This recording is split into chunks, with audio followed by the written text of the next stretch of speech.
Greetings, everybody. It's Jim. Everybody knows I collected games since I was 6 years old. Basically, rudimentary games of young childhood from the 70s and 80s, right? Nothing really fancy or extraordinary, right? But the thing is, when I seen this game, I had to have it because I had never seen a game like that before. I'm like, that's a game? I've never seen this company before. And so here I am trying to grasp, since I knew all these other games and I was really good at deciphering rules, figuring things out, and even fixing things that were broken, But these, again, were 1970s, 80s, pretty rudimentary games. I was a smart 13-year-old kid, but I really thought I had the smackdown on all that. But this game went way over my head. I could not figure it out for the life of me. And the thing is, now I finally said, you know what? I've been intimidated by this game all my life, and it's like, well, come on. I've never given it a second chance, really, because, I have, but I never got into it to do it. I said, oh, okay, someday I'll get into that. But today I have. I actually got back into it, and I got it into the table. I got it in its sister game, and I'm going through the first one right now. So today I'm going to be going over with you my quick review of Panzer Leader from Avalon Hill. So as you can tell by the name, Panzer Leader is a quintessential World War II game. And now it's at the platoon level, which is important because a lot of the games that I play don't deal with range much. I just played King Arthur, which actually does go down in scale to the point where they do have some ranged weaponry that goes maybe 3 hexes, and that's about it. Okay, it goes down to that scale. This goes down to a platoon scale where you got machine guns that can actually fire, 8, 10, 12, even more hexes along the way. So definitely changes a lot in my mind. And the thing is, there's no zones of control. I swear, I thought there was zones of control in this game. That might be Ragnarok I'm getting it mixed with, that I really had to juggle, because that was another game, one of my first war games too, the one I've successfully played, I should say.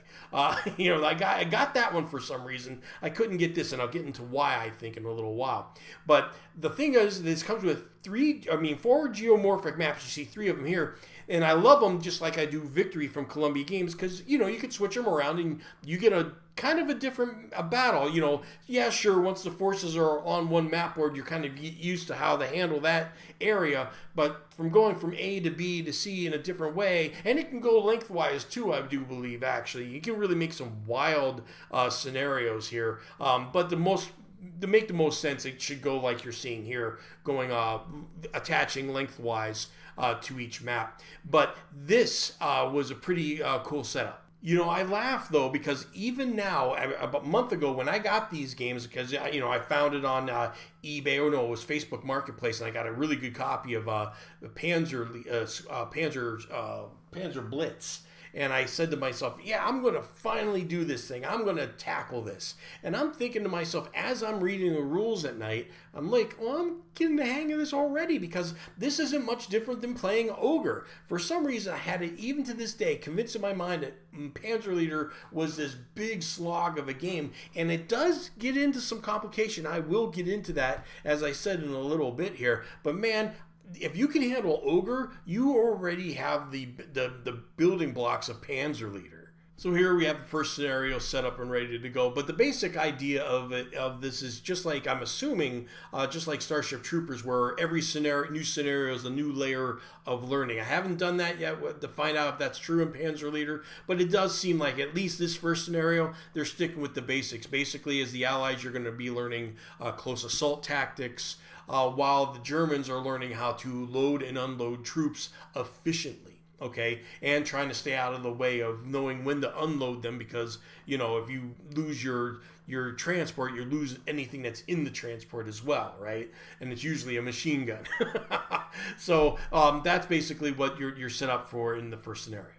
There are 2 things that happen in this game, as I foresee in the future. I didn't have a problem with it at first, where the game might actually bog down a little bit while you're learning it, at least. Maybe you get used to it later on. But one of them seems to be intimidating, is target elevation. I didn't have too much of a problem with it in the first scenario. Again, there was some elevation, but it was easy enough. I could figure that out. Here, though, it seems like, can you fire line of sight? And I'm sure that you'll get used to it as you play. But if you're just jumping into it from time to time, it's going to be like, I got to look it up on the chart, and I wonder how much that's going to affect planning and getting into analysis paralysis while you're trying to figure out the right hex to be in and firing at the other hex.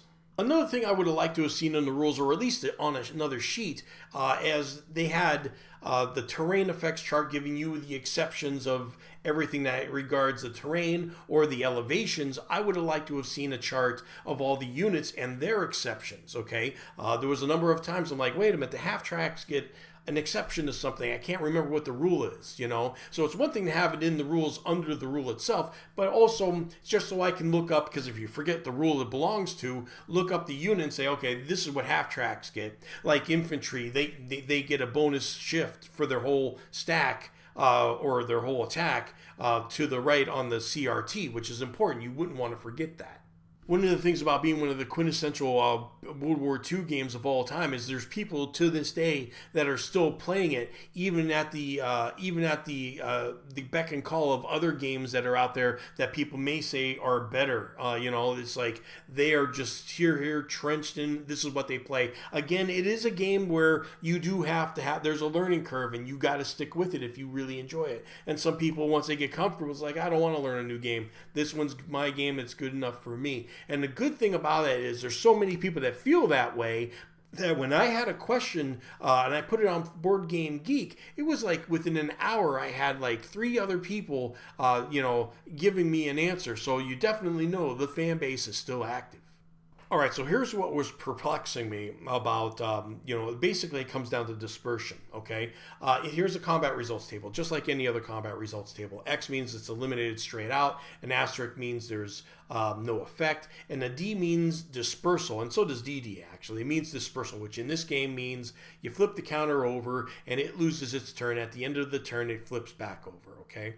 Now, the thing is, the difference between D and DD is if that unit gets hit again, well, if it's a D result, there's no problem. But if it's a DD result, then it's eliminated, okay? And this is the thing, however, because there's a rule that says if you're doing direct fire and you're attacking one unit, you can't just peck away with one unit, then another unit, then another unit. You have to combine all the attack strengths of those units and attack only once.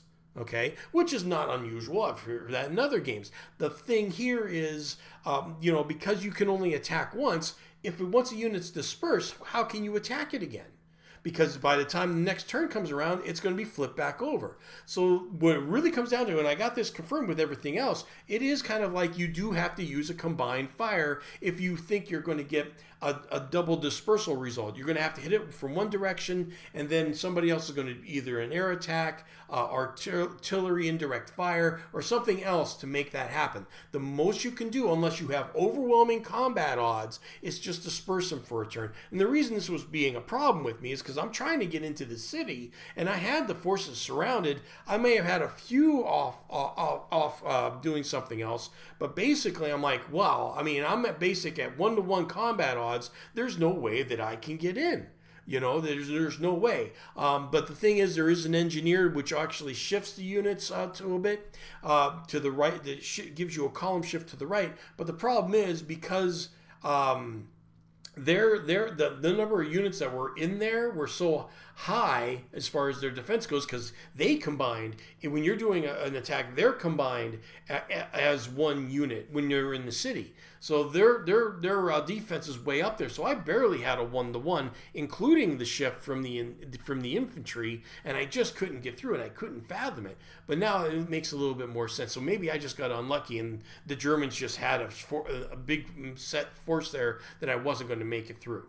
So I like playing Panzer Leader, and I'm glad I got my first, complete scenario done. Not without its hiccups, mind you. But the thing is, I know it's a game that you're going to have to play one after another to really get into it. So that's why I kind of gave it my review rather than why you should be playing Nomenclature on my thumbnail, right? I'm excited about it, but not overwhelmed yet. So one of the things that I think is also going to happen is there are hex sides to worry about, much like Columbia Games' Victory and a few of their other games that require hexes, they do stuff with the hex sides as well, which means that every map is going to be, you're going to have to figure out how to work that terrain. And I suspect also in a lot of other war games that I've seen that some of these scenarios might be puzzles or puzzle oriented, and otherwise it's going to be trial and error how to win, and then you realize, oh yeah, these units will have that exceptional rule where they utilize and can help win the game or lose the game if you forget or remember that rule. I suspect. You can let me know in the comments down below. Don't give me any spoilers, but just tell me if I'm right or not. Anyway, guys, that's my review for Panzer Leader, and I'll see you guys next video.